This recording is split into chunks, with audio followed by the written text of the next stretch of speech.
আল্লাহ। আজরাইল ডাক দেয়, বন্ধু আমি আমার ওয়াদা রক্ষা করেছি, আমি আমার পক্ষ থেকে তোমার কাছে 3টা নোটিশ পাঠাইছিলাম, তুমি বুঝতে পারো নাই।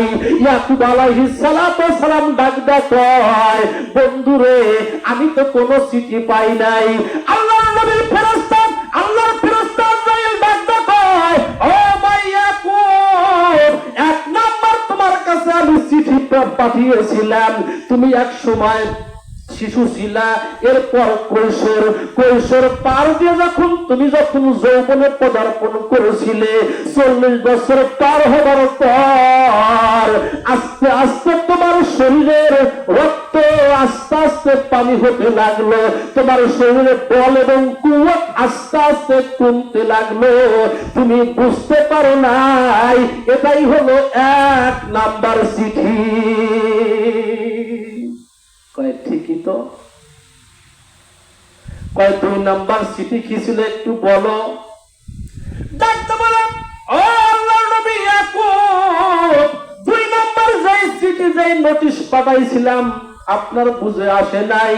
আমি আল্লাহ রাব্বুল আলামিন আপনাকে হায়াত দিয়েছিলাম, আপনাকে আমি যৌবন দান করেছিলাম, আপনার যৌবন শক্তি আস্তে আস্তে নষ্ট হয়ে গেল, আপনি সুঠাম দেহের অধিকারী ছিলেন, আপনি কোন হাঁটার সময় স্থল ফিগার ভাবে হাঁটতে পারেন না, মাথাটা নিচ দিকে দিয়ে হাঁটেন, আপনার কোমরটা পড়ে গেছে, আপনি খেয়াল করেন না।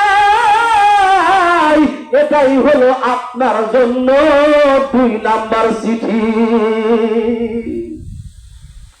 ঠিক আছে, 3 নাম্বার চিঠি তো আমি পাই নাই।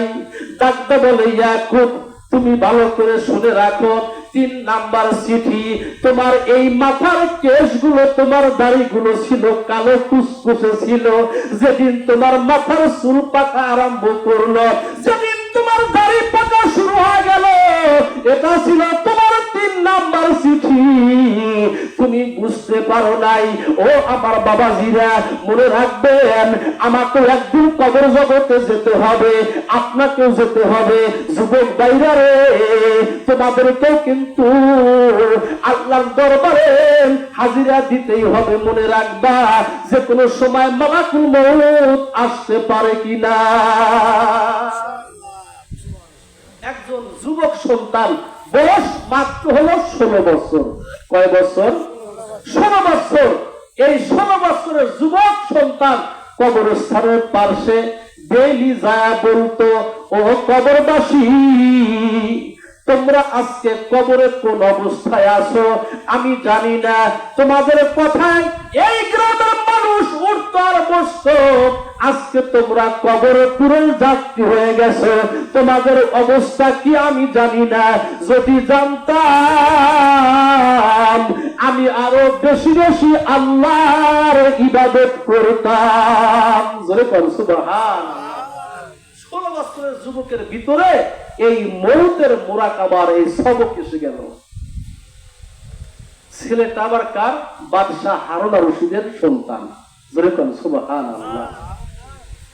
এই ছেলেটা সব সময় মাথার ভিতরে, সব সময় মাথায় টুপি, গায়ে হলো পাঞ্জাবি, এমতো অবস্থায় সব সময় রাজদরবারে থাকে। ওই বাদশার মন্ত্রী মিনিস্টাররা পরস্পর আলোচনা সমালোচনা করতে লাগলো, এই যে বাদশার সন্তান, এই 16 বছরের সন্তান, এই যুবক সন্তানের কারণে এই বাদশার মান কমে যাবে। জোরে বল নাউজুবিল্লাহ। কয় বাদশার সন্তান থাকবে শার্ট প্যান্ট পরা অবস্থায়, কি জন্য সে টুপি দাড়ি রাখে, কি জন্য পাঞ্জাবি গায়ে দেয়। একদিন তো খলিফা হারুন আর রশিদ দুনিয়ার বুকে থাকবে না, একে তো দুনিয়ার বাগদাদের কোন মানুষ বাদশা হিসাবে মানবে না। এই কথাটা বলতে বলতে বাদশার কর্ণপুরে চলে গেছে, কানে চলে গেছে। যাওয়ার পর সে খুব জাঁকজমকশালী বাদশা ছিলেন। চিন্তা করলো যে সন্তানকে তো নামাজ করে পড়ুক, কিন্তু পোশাকটা একটা হ্যামস্যাম হয়ে থাকুক, একটু স্মার্ট হয়ে চলুক। সন্তানকে কাছে ডাকতে বলে, বাবা শোনো,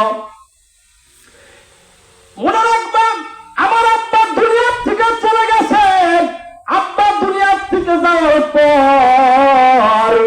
আমি বাগদাদের রাষ্ট্রপ্রধান হয়েছি, একদিন আমি হারুনুর রশিদ এই বাগদাদের চেয়ারে থাকবো না। আমি যখন আল্লাহর দরবারে চলে যাব, তোমাকে এই বাগদাদের চেয়ারে বসে পুরা বাগদাদের রাষ্ট্রপ্রধানের দায়িত্ব পালন করতে হবে। যুবক ডাকতে বলে, আব্বা আপনি কি বলতে চান, ক্লিয়ার বললে ভালো হয়। আব্বা ডাকতে বলে, যুবক সন্তান শুনে রাখ, তুই নামাজ পড় ঠিক আছে, কিন্তু সবসময় মাথায় টুপি দিয়ে থাকবি না, সবসময় পাঞ্জাবি পাওয়া যাবে না।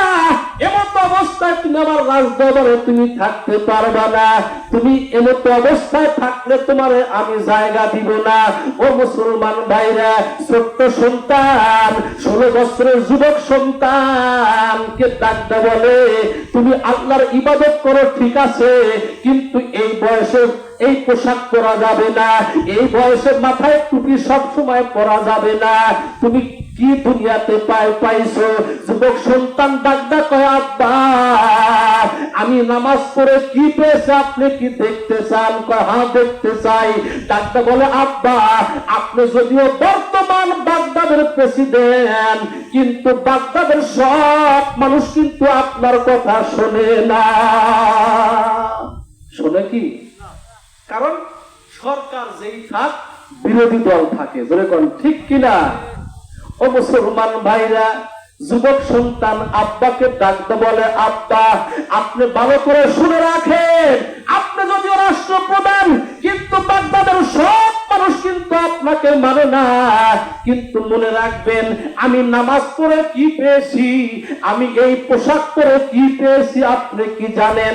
কয় কি পেয়েছে একটু দেখা দাও। কিতাবের ভিতরে আসে 16 বছরের যুবক সন্তান আব্বাকে ডাকতে বলে, আব্বা ওই যে দেখা যায় বিল্ডিং এর গম্বুজ দেখা যায়, ওই গম্বুজের উপরে কতগুলো পাখিগুলো কিচির মিচির করতেছে, ওই পাখিগুলোকে আমি ডাক দেওয়ার সঙ্গে সঙ্গে আমার হাতে এসে পড়বে। যেরকম সুবহানাল্লাহ। আব্বা আপনি পারবেন কি? কয় না আমি তো পারবো না। কয় তুইও তো পারবি না। যেরকম নাউজুবিল্লাহ। ছোট্ট সন্তান মনে মনে আল্লাহকে ডাকতে কয়, রব্বুল আলামিন আমি তোমার নবীর আদর্শ মানার কারণে আমার আব্বা আমাকে ইনসাল্ট করে, আল্লাহ আমি আমার আব্বাকে তোমার বিধান পালন করলে কি পাওয়া যায়, আমি আমার আব্বাকে বাস্তব দেখা দিতে চাই। যেরকম সুবহানাল্লাহ। ছোট্ট সন্তান ডাকতে বলে, আব্বা আপনি তাকায় দেখেন, ওই যে গম্বুজের উপরে পাখির ঝাঁক রয়েছে, আমি কথা বলবো।